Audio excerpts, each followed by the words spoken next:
Subscribe करें और bell दबाएं ताकि कोई खबर रह न जाए। हसन निसार साहब, सर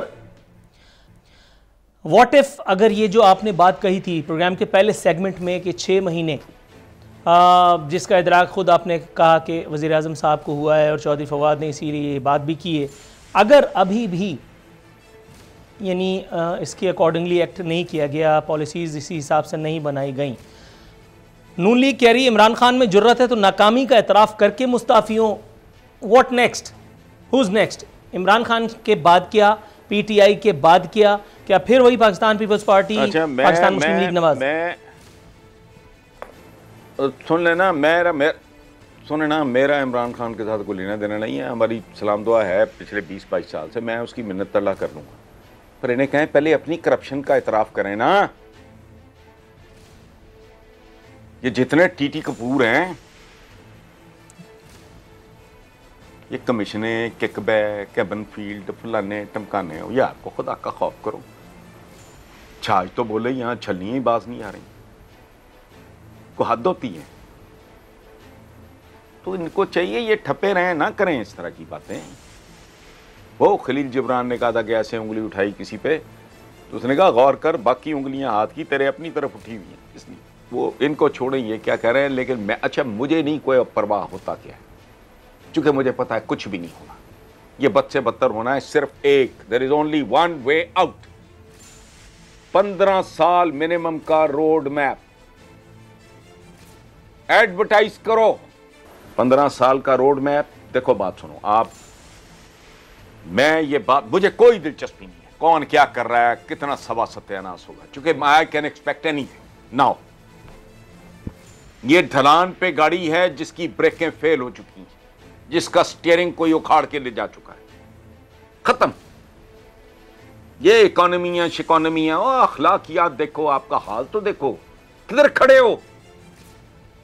एक हवाई जहाज जो होता है वो एक मोहल्ला होता है पूरा, 100-150 सवारी नहीं, 100-150 घर होता है वो।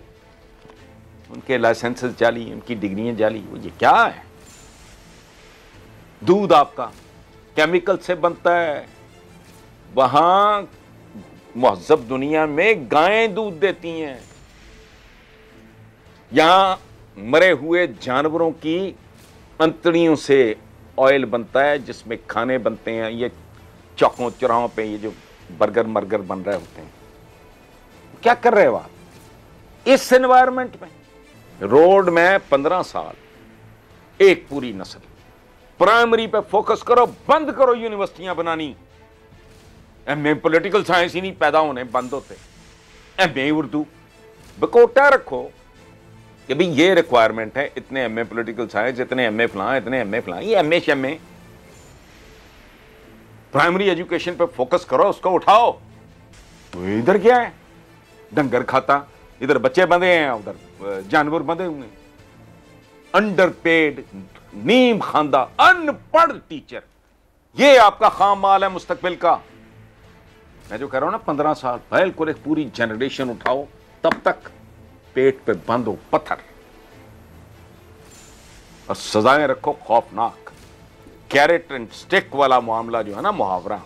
सर आप जो कह रहे हैं, मैं इसी में से एक सवाल निकाल करके जरा थोड़ा सा तशफ़ी चाह रहा हूं अपनी। आपने कहा पेट पे बांधो पत्थर, आपसे ज्यादा कौन जानता है कि पाकिस्तानी अवाम ने 72 सालों से इस एक काम के अलावा कुछ नहीं किया। हमारे पेट पे अल्हम्दुलिल्लाह आज भी पत्थर ही बंधा हुआ है। ये तो अल्लाह का शुक्र है हमारी हुकूमतें हैं जो अलल्ले तलल्ले जो है वो झेल करके और चली जाती हैं। दूसरी बात, आपने कहा कि एक और नस्ल जो है वो हम उसकी कुर्बानी दे रहे हैं। सर 15 साल के बाद अगर हसन निसार साहब को अपने इस आइडिया पर तासुफ का इजहार करना पड़े तो मैं तो नहीं होऊंगा, मेरा ख्याल है। एक और नस्ल गई।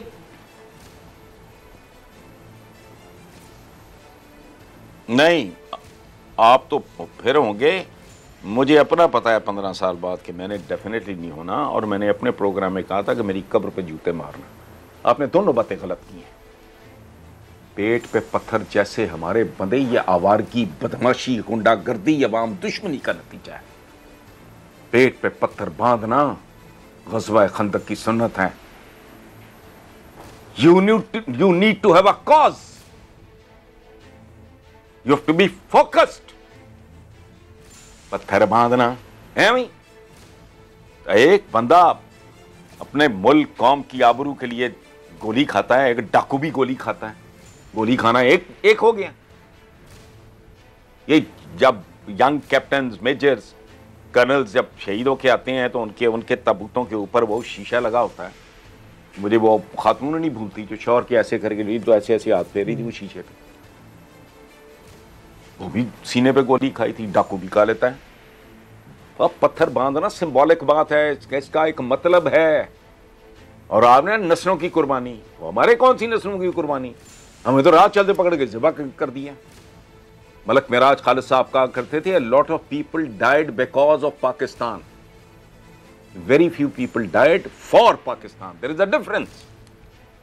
अब जब उजाड़े हुए वो तो बाबाए कौम को भी नहीं पता था, नोबडी हैड एनी आइडिया कि इस लेवल की ये तबाही मचेगी और बर्बादी होगी और हिजरतें होंगी और काफले लूटेंगे और रेप्स होंगे और बंदे मरेंगे और पीछे रह जाएंगे कोई। तो इधर किसने सोचा था जी? ये तो हिस्सा ही नहीं था प्लान का, इट जस्ट हैपेंड। अब अगर जल्जला आ जाए, अल्लाह माफ करे, तो आप मुझे कहो कि वो शहीद जल्जला हसन निसार, क्या हो गया भाई? कुर्बानी होती है जो सोच समझ के दी जाए। मार्क्सिस्ट की थ्योरी ऑफ पॉपुलेशन पढ़ें तो आपको अंदाजा हो जाएगा 10 साल बाद होगे कहां। तो आज बंदा बंदे को खा रहा है, 10 साल बाद क्या होगा? आपकी इकोनॉमी को माड़ी मोटी ग्रो करनी भी शुरू हो गई, पीछे रह जाएगी बहुत। इलॉजिकल है। या आप जाती मजलिस में मुझे समझा दें, अगला को प्रोग्राम कर लें।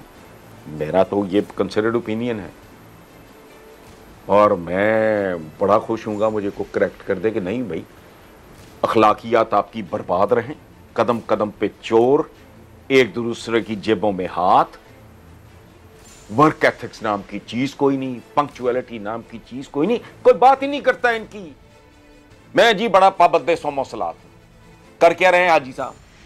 ये पिछले रमजान में तस्वीरें छपी नहीं उसकी, ये लिंक रोड की बात कर रहा हूं।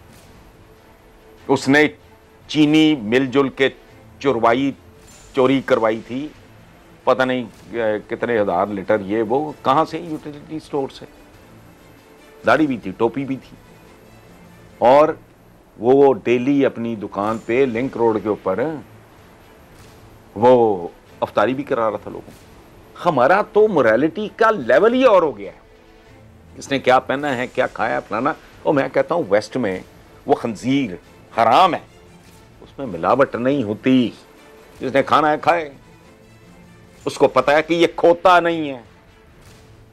आप हलाल में पानी इंजेक्ट करके, भाई मैं जो कह रहा हूं वो भाई वो छोड़ो, बस सोच लो, कहो कि हाँ ये बात बेसिकली अच्छा 10-15% तो ठीक ही बकवास कर रहा है, बाकी जरा इसको यूं करके देख लो, यूं करके देख लो। और वो जो 15 साल का प्लान है, 5 साल, उसको साथ साथ आप तब्दील करते रहो।